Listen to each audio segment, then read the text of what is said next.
Hello friends, welcome to my channel. Myself Devendra Singh DSDEWAL.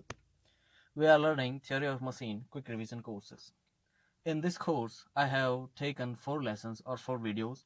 In that, we have discussed about mechanism, machine, link, joint, pair, degree of freedom, velocity analysis, some mechanism like 4-bar mechanism and slider crank mechanism. Now, we must take the next topic. In today's lesson, we will learn about acceleration analysis, coriolis component, some angular velocity theorem, and velocity theorems. So let's get ahead. You can join my Telegram channel for my notes, photos, and PDF. You can also follow me on Unacademy where I'm taking classes for ESC and GATE. And other than that, you can use my referral code DS_DEWAL to get 10% discount on Unacademy courses. Now, starting today's topic, Kennedy's theorem. What says this theorem? If three bodies having continuous relative motion between them, if there are three bodies and they have continuous relative motion between them, then their all instantaneous center will be on the same line. If three bodies are in relative motion with each other, then the instantaneous center of these bodies will be in the same line. In the last video, I have discussed about instantaneous center, exode, centroid, etc. etc. So the instantaneous center of these bodies will be in the same line. So taking this example, this is a 4-bar chain. In this, the link 1 is fixed, and now link 2, link 3, and link 4 are in continuous relative motion. So the instantaneous centers like I12, I23, and I13, these are in same line. And in this side, I13, I34, and I14 are in same line. So what the Kennedy's theorem says, if three bodies having continuous relative motion, these bodies have continuous relative motion between them, then their all instantaneous center, if we taking instantaneous center this side, then the all instantaneous center in this side will be in the same line, or in this it will be in the same line. So now the velocity, we are taking the velocity v23, the velocity of 2 with respect to 3 is equals to omega 2 I23 I12.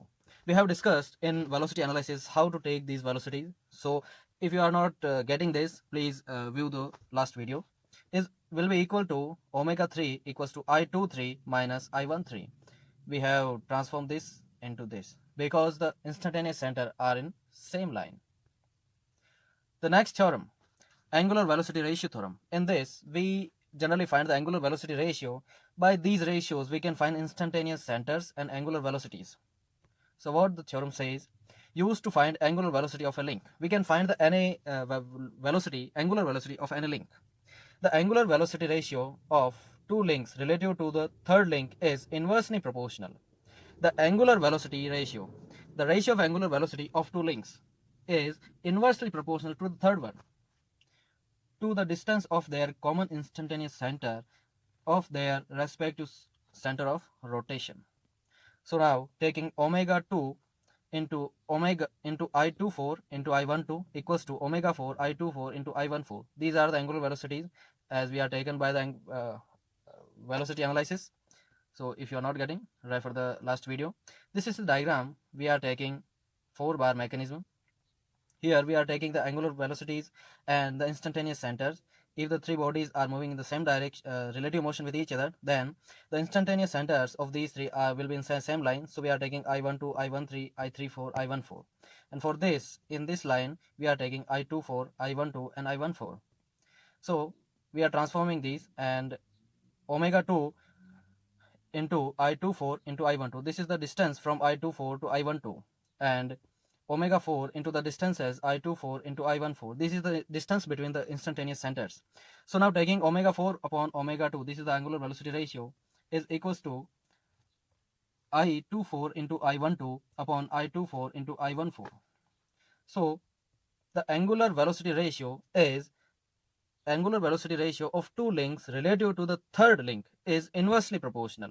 So the omega 4 is inversely proportional to this distance, and omega 2 is inversely proportional to this distance. So the angular velocity ratio theorem is saying this, that the angular velocity ratio of two links relative to third link, okay, is inversely proportional to the distance of their common instantaneous center. The distance to common instantaneous centers.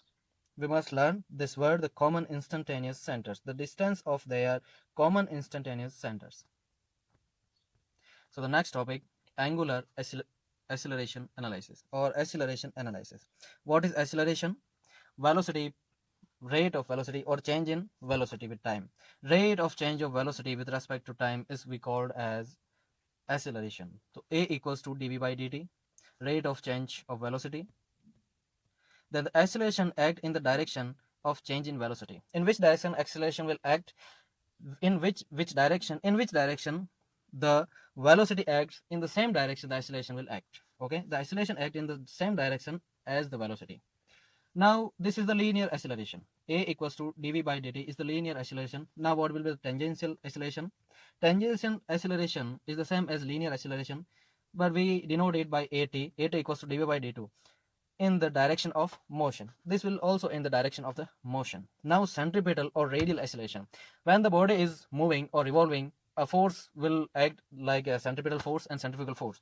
So now we must take these accelerations. So the centripetal acceleration or radial acceleration, we denoted it by AC is equals to v square upon r.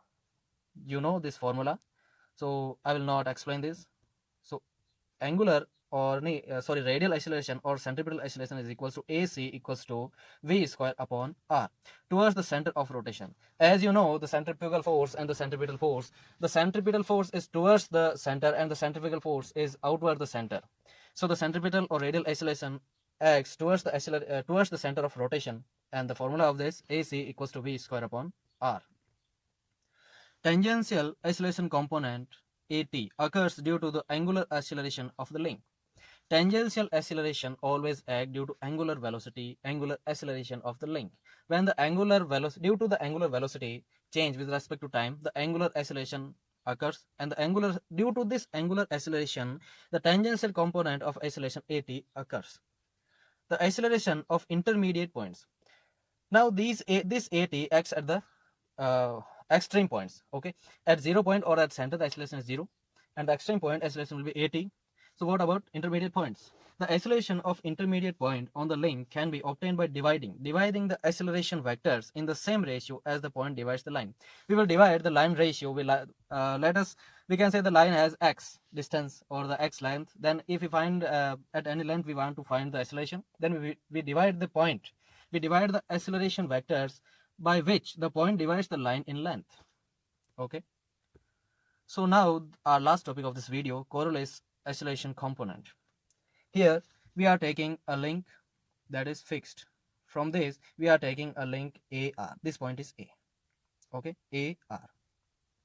Now we are making this angular velocity by omega. We are turning this by omega. This. By this has angular acceleration alpha. This alpha is the angular acceleration. Okay, P is the slider and R is the extreme point. R is the distance from the fixed link to the slider. Now if we move this by a theta angle d theta, a small angle d theta, then the omega will be omega dash and acceleration will be same. So now taking component at the slider point P here. Here the horizontal component will be omega dash r dash cos del theta, and the vertical component will be omega dash r dash sin del theta, and this r will be at angular distance r dash. Okay, this line is r dash, this is r dash. Okay, so now we will look at the next thing, the acceleration of P along AR.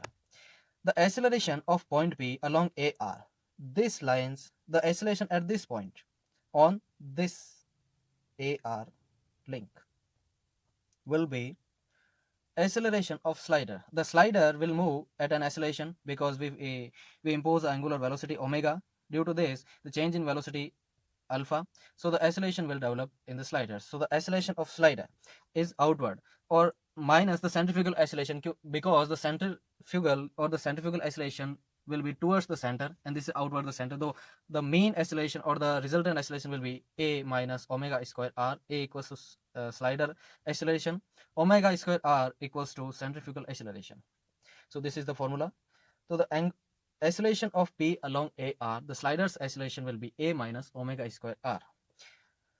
Now the acceleration of P perpendicular to AR. This is the acceleration of P along the AR will be, we found that A minus omega square R. Now the perpendicular to this direction, okay, what will be? It will be 2 omega V plus tangential acceleration. Tangential acceleration will be R alpha. And the 2 omega V, this term is called coriolis acceleration component. We must learn the term 2 omega V is equals to coriolis acceleration component, and it is the acceleration perpendicular to the AR link. Okay? This is the acceleration perpendicular to the link AR. This is the acceleration in perpendicular direction. Okay, 2 omega V is coriolis acceleration component. The questions write same as this equation. 2 omega V is known as. There are 4 options. One option will be coriolis acceleration component. And the second question, in which direction these act? In the perpendicular direction. Now, some terms related to this. The coriolis component 2 omega V is positive if the link rotates clockwise. If the link rotates clockwise and slider moves radially outward the link. The coriolis, if the slider moves outward, then the coriolis acceleration component will be positive, and if the slider moves inward towards the center, then the coriolis acceleration component 2 omega V will be negative. The direction of coriolis acceleration component is obtained by rotating by the radial velocity vector V through 90 degree in the direction of rotation of the link. When we rotate the link by vector V through 90 degree in the direction of rotation of the link, then we get the coriolis acceleration component's direction. So if the direction is outward the center, or the slider moves vertically upward, or in upward direction, then the coriolis acceleration component 2 omega V will be positive, and if it acts in opposite direction, then the component will be negative. So thank you very much, friends, for this lesson. Subscribe, share this lesson. If you have any doubts, then comment me, I will answer.